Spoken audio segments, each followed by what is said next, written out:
जी बिस्मिल्लाहिर्रहमानिर्रहीम। अस्सलामु अलैकुम वरहमतुल्लाहि वबरकातुहू। मेरा नाम डॉक्टर तैयब है और एक नई वीडियो के साथ आपकी खिदमत में हाज़िर हूँ।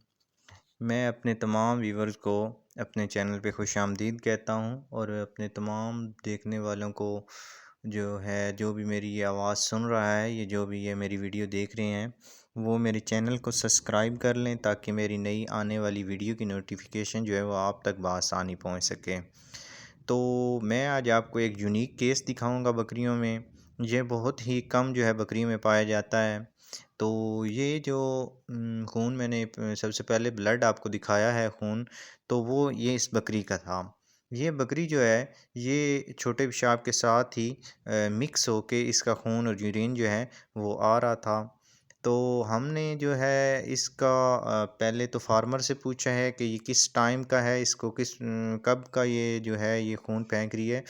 तो उन्होंने बताया है कि आज सुबह ही इसको ये मसला बना है और ये ऑफ फीड हो चुकी है, यानी खाना पीना भी इसने छोड़ दिया है और इसको कमज़ोरी भी बहुत ज़्यादा हो गई है और ये ठीक से अपने पाँव पे जो है वो खड़ी भी नहीं हो सकती है, थोड़ी देर खड़ी होती है और फिर बैठ जाती है। तो हमने जो है सबसे पहले इसका टेम्परेचर जो है वो नोट करना है कि टेम्परेचर इसका कितना है। तो मैं ये देखें कि थर्मामीटर जानवर को लगा रहा हूँ। सबसे पहले थर्मामीटर में जो होता है स्केल, इसको डाउन करना आता है। उसके बाद जो है ये रेक्टम में जो है ये रखना होता है थर्मामीटर, वहाँ से जानवरों का जो है ये टेम्परेचर हमें नोटिस होता है। तो मैं इस बकरी का जो टेम्परेचर चेक किया था, इस बकरी का टेम्परेचर 102 यानी 102 आया था, जो कि बकरियों में नॉर्मल टेम्परेचर है। तो ये रतमूत्रा जो है ये ज़्यादातर जो है भैंसों में या गायों में पाई जाता है। तो ये बकरियों में बहुत ही कम पाया जाता है ये वाली बीमारी। और ये होती किस वजह से है, ये एक तो इसकी दो वजूहत होती हैं। एक फास्फोरस डिफिशेंसी होती है, यानी जानवर में जो है वो फास्फोरस की कमी हो जाती है जिसकी वजह से ये बीमारी होती है। दूसरा जो है ये बीमारी बेबिसियोसिस या शरकण या रतमूत्रा जो है ये चिचड़ों की वजह से होती है।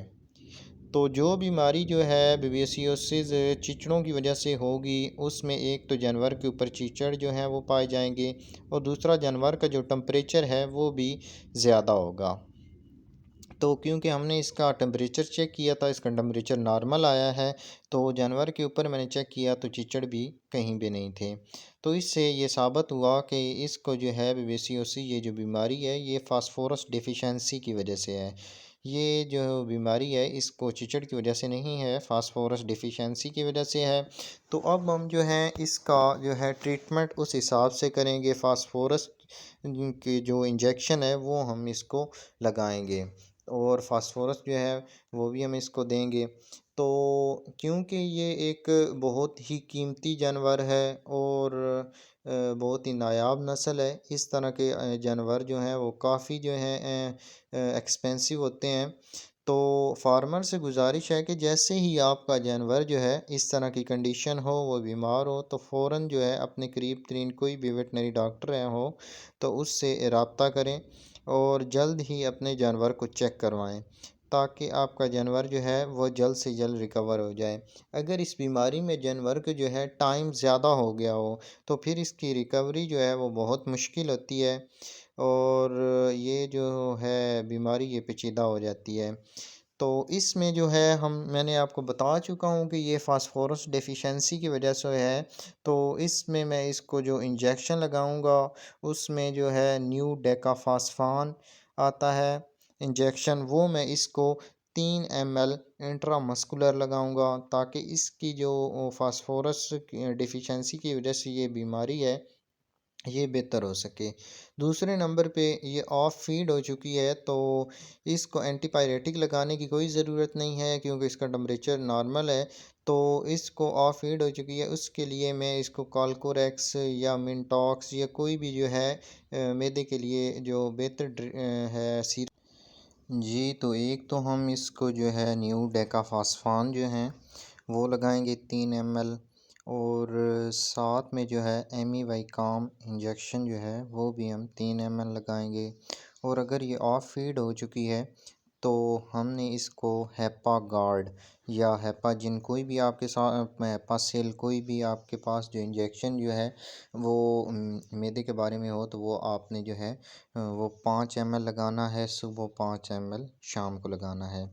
तो जो मैंने ये आपको ट्रीटमेंट बताया है ये हमने 3 दिन तक लगातार इसके साथ करना है और इसके साथ जो है हमने इसको जो है दही और सरसों का तेल ये भी मिक्स करके देना है और ताकि इसको कब्ज़ की शिकायत ना हो सके, क्योंकि इस बीमारी में जो है जानवर को कब्ज़ की बहुत ज़्यादा जो है मसला होता है और अगर जानवर को इस बीमारी में कब्ज़ हो जाए तो फिर जानवर का रिकवरी जो है वो बहुत मुश्किल हो जाती है। तो उम्मीद करता हूँ कि आपको मेरी वीडियो पसंद आई होगी। तो दुआओं में याद रखिएगा, अपना ढेर सारा ख्याल रखें, 5 वक्त की नमाज़ अदा करें।